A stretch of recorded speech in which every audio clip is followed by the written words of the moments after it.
given to me personally by Mark about 2 weeks ago. Now, if you see him, please don't tell him that I gave it away. I've got another copy at home, so gentlemen in the back. Here's a topic, Michael. You know, we have official multiculturalism in this country, which I see as this essentially driving a stake through Christianity, the very foundation that gave rise to this country. Would repeal of multiculturalism in this country, in your opinion, would that go a long way towards maybe reestablishing some of the traditional values? Right. Well, we have to establish what multiculturalism is. Pluralism is one thing. We coexist, which is a good thing. You know, my children are a mixture of everything. My wife her mother is from Goa. My mother-in-law is South Asian Goan Indian. My father's English. My father was Jewish. My mother was old, Saxon English. So we got Polish, Jew, Indian, English. So my kids are incredibly confused, neurotic, and no, they're very happy. But this is how the world will be.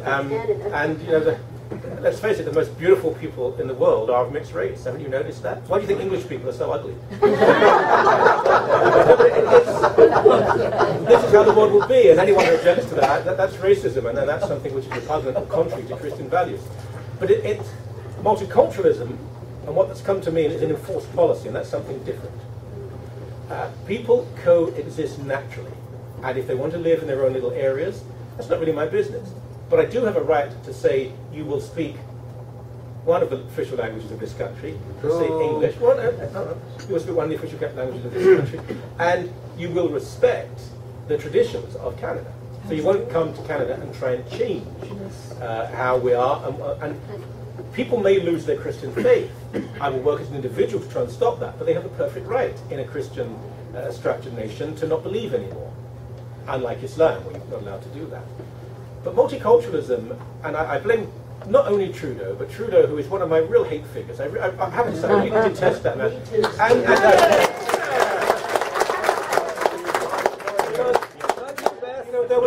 I don't mean all Trudeaus. I mean cartoonists.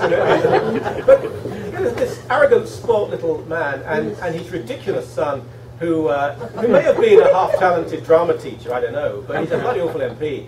But I really so hope that Justin Trudeau becomes a Liberal leader. He'll never get in. He can fill a room. He can. I mean, he will fill a room with people. But as a politician, he will make so many mistakes. So often it'll be a disaster. And Bob Ray's, anything that you said about Bob, but he's no fool, and he's a very talented politician.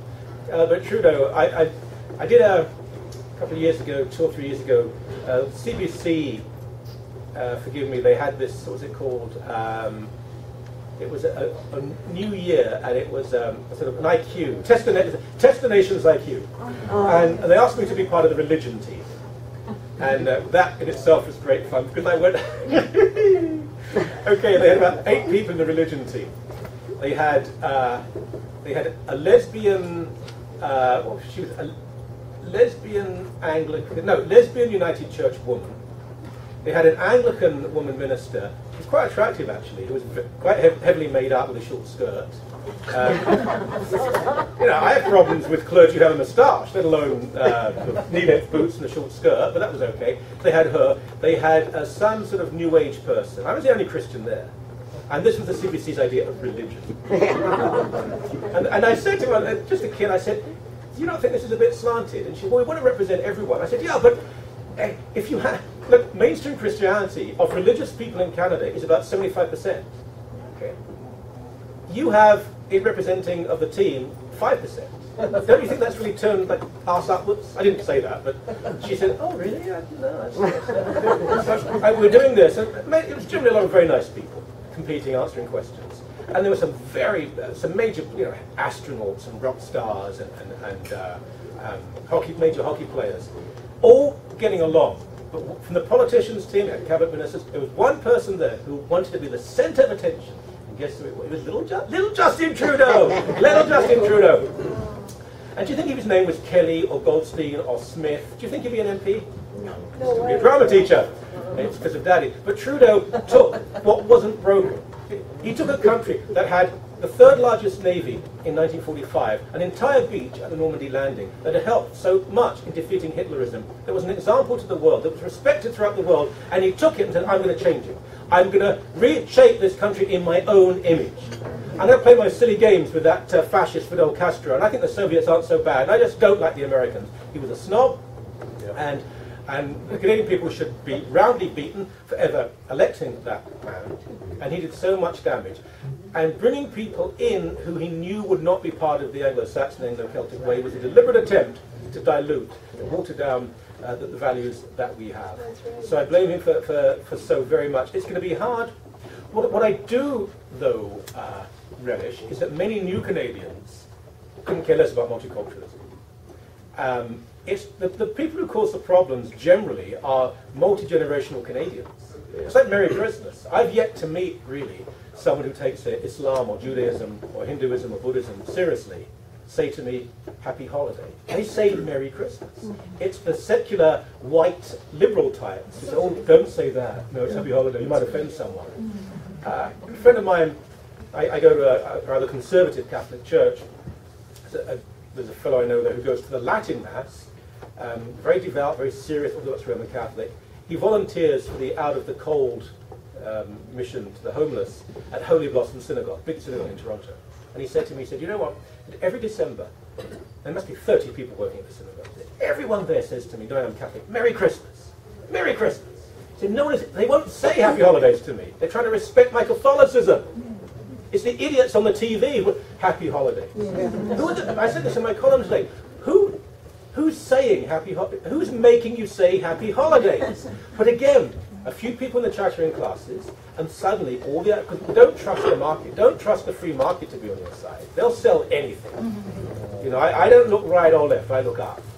But the market will go wherever it can to make money. So advertisers now, Happy Holidays. You can't say Merry Christmas. Politicians are the same. Someone showed me a card just today from Stephen Harper, Happy Holidays. Yep. We know it's not Happy Holidays, it's actually have a jolly good Kwanzaa. That's what it really is. You know about Kwanzaa? It was founded by a convicted felon who used to torture women to death. So, multiculturalism has done huge damage.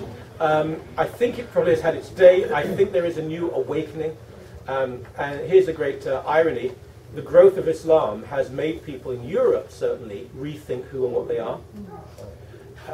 Some of the biggest opposition to Islam in Britain, for example, is coming from South Asian Hindus and the West Indian community. And what? Interesting. And the West Indian community.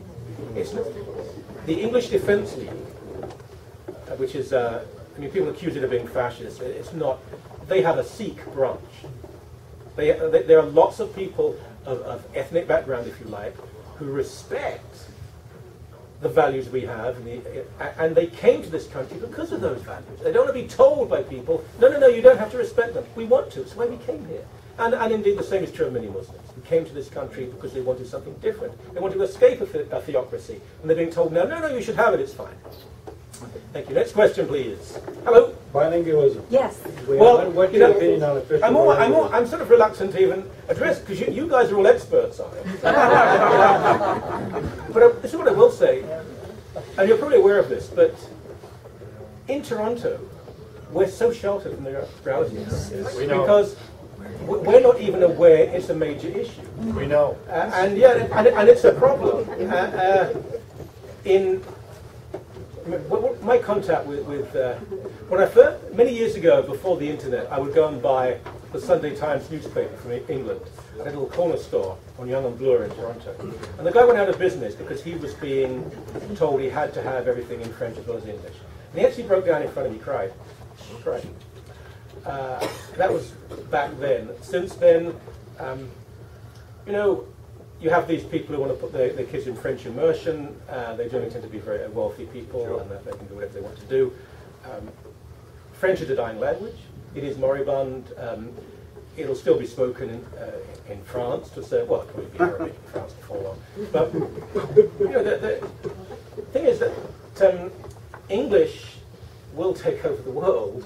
It doesn't really matter what the British and the Americans or the Canadians do. It's all about China and India. You know, India will be the great superpower with China. And if you go to India and China, they're not saying, oh, we have to learn French. We just have to learn French. They don't even know what French is. They're just all learning English. Yeah. And so the French language is retreating and retreating. But in Canada, it's a problem. When it comes to government, it's a massive problem. And for you here, you can sit down. It's okay. I want to lead into that because the people in this room were blocked from getting good jobs in government. I know. I heard about this. Their kids can't get jobs. Their grandkids can't get jobs. They have to leave. And Toronto is insulated. And well, let me ask you about this. I want to learn from you. Let me ask you a question. Let me ask you a question, please. Because I want to learn. Because I can't go on TV and talk about these things as I learn from you. Because in Toronto, lots of people work in government who are unilingual. But they don't get the, no they don't. No they don't, because senior managers have to be fluently bilingual whether they're in Toronto or whether they're in Vancouver or Halifax. We all pay taxes, you pay taxes. And yet we can't even get a job with the tax dollars we're paying for. That's right. It's not fair. Well, you can get jobs, you mean at the senior level. So what is Janitor, people have the right to speak either language. That means supervisors who, for a CR clerk and supervising staff, has to be fluently bilingual. So at what level does that come in? At supervisor level? Like supervisory, but they can be low-level staff if they supervise staff. They could be a clerk or a junior. A lead position. Again, in Toronto, it's different. No, it's not. So I can tell you it is because I know people who work in government. However, I can believe it here. It is not the case. I worked in government in Toronto, Young and Shepherd. Federal government. The actual workers can be unilingual English, okay? But the managers, the good jobs. That's what I said to you. At what level does that come in? First level up. First level up? First level up. As soon as anybody reports to you, you're screwed. Okay. Yeah, anyway, that's the back. Or if you deal with the public. So first level up, if you want any promotion, yes, you have to go bilingual. Yes. That's right. Yes. Including French speakers? Yeah, except their tests are a lot easier. Is that true? That is true. The top jobs of decision-making authorities. Oh yeah, the top jobs, of course. Yeah. Gretchen once said, a real Canadian is a francophone. That's right. So that's what he said. Yeah. But his French was terrible. None of us.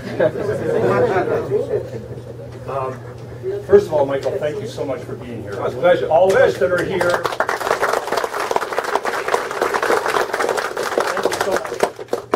Someone like you is what we've been waiting for 40 years. Oh, please. No, you have no idea.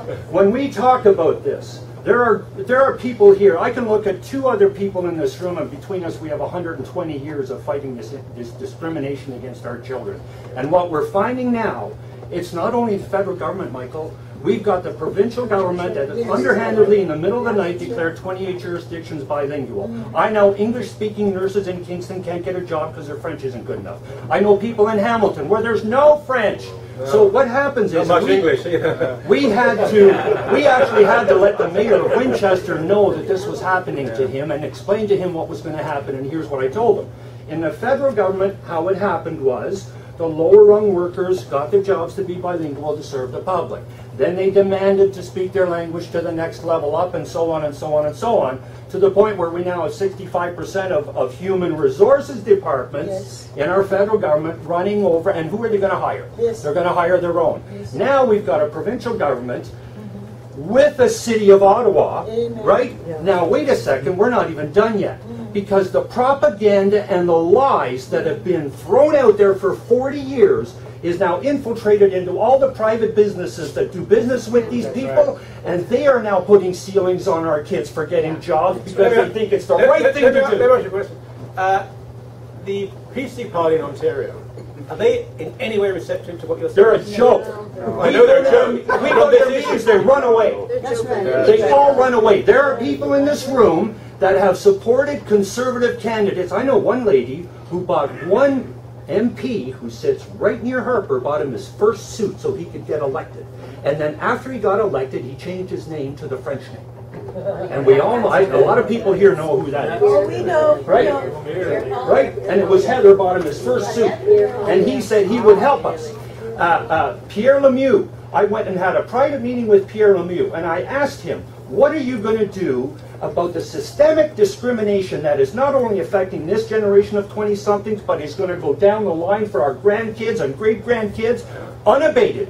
Because we've got, in my mind, let's talk about. Hold on. One quick point. You're speaking later, I think. Hold on a moment. I've got to get back before nightfall. Okay, hold on. Sit down. Hold on. Okay, so Pierre, how well do you know Pierre? Pierre Lemieux? Yeah. I met him a couple of times. Because you know he doesn't speak French. Yeah, very badly. Very badly. He said he would help us. But Pierre wouldn't help you because I mean Pierre is one of the good guys. No, he's not. No, hold on. You see, that's not the only issue. He's one of the good guys. And he's pretty much unilingual. In spite of his name. But he won't help you. Maybe it's your personality. No. So who are the politicians who have listened to you? I don't think there's anybody here. Is there one other than Tammy? I took a step. Tammy over here. But there's no MPP or MP. Scott Reed a little bit, but he's been put down. They run away from us, Michael. They run away from us because they think somehow we're some kind of racist, bigoted outfit that is against the French when we're not. All of us here, every one of us, understands that the practical application of language is where it should be. But it's become overrun with this notion now, and I don't know if you know this, but you know Michelle Thibodeau got the $12,000 for the 7-Up. Do you know the flip side of that story? There's a lady in New Brunswick who complained because she couldn't get service in English, and instead of her getting any money, the government is after her for harassment because she didn't like the alleged bilingual person at the other end of the phone who could hardly speak English. She wanted to get someone who could speak better English, and now she's being charged with harassment. But Michelle Thibodeau doesn't get a 7-Up in an airplane, he gets $12,000. Well, that was a disgrace. It's good to know. It's good now. Any more questions? And believe me, I'm taking all of this into account. I need to see you in February. Oh, you think I'll be better looking in February? I'll take you to all the right places, Michael. I'll get you in a moment. Yes.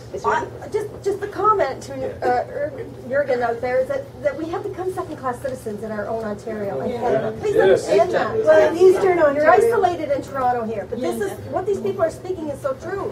It's hurtful here. We're not happy. It's no, sad. I can listen. Very sad. I'm hearing that. Not from we need on your show. This needs to be exposed. Well, that's what I It will needs do. to be exposed. Do you have any good people in Toronto? No, you've got Jurgen that's very smart. There's a lot of smart people in there. You can drive to Toronto, can you? Oh, yeah. We have studios in Ottawa, but it's way better if I'm in there. We do anything we have to do. All of us here, we've got thousands of years of fighting this. We need a voice. All right.